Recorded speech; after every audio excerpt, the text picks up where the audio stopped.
This is another installment on brain health, still looking at the brain specifically through the SPECT scans. Let's talk about trauma. Trauma is something that we're going to have to become more familiar with going forward. And it's not the kind of trauma that we typically associate with, like the first responder trauma or the military, a severe event, or a traumatic brain injury, an explosion. Now, the brain rewires itself, and it's called the default mode network. I'll show you what that looks like. There's a second kind of trauma, and that is, and it's called level 2. That is prolonged stress creates the same pattern in the brain. So it's a different story. So when we talk about trauma, one of the hard things to deal with is that people who have loved ones with a level 1 trauma can be triggered by comparing the two. But the brain wiring is the same. We have a family member who has trauma, and I'll show you that brain scan. And what you see is this thing called the ring of fire, and you'll see it right here. These three elements here form that ring of fire. Another way of naming it, it's called a default mode network. And one of the things that happens with people with trauma is that when they're triggered, it takes them straight back to the event that's traumatizing.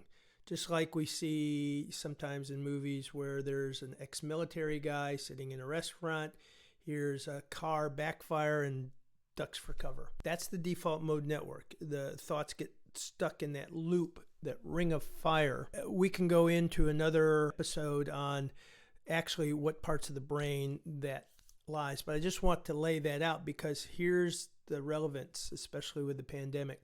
Prior to going into the pandemic, Dr. Amen talks about that 3.5% of the adult population had some form of post-traumatic stress.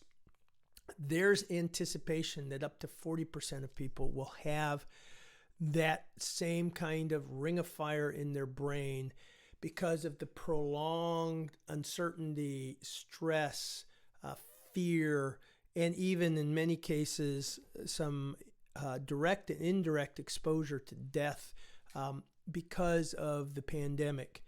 That's something our workplaces are simply not prepared for. Managers are not prepared for that. And what will happen is that when there is a trigger event and someone either just craters in an extreme flight mode, walks off the job, or acts out in a survival fight mode and is triggered, the likelihood is that the solution or the response to it is going to be a disciplinary response, which we've learned in schools just amps it up and escalates the fear and the fight even more. So the de-escalation skills are something that lots of teachers are learning in something called social and emotional literacy.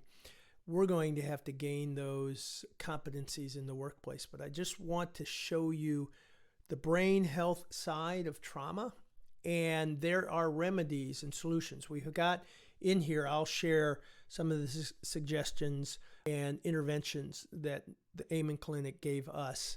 And I hope this helps. I think it's something that is more common than we think. It's going to be more common as we return to the office. Take care.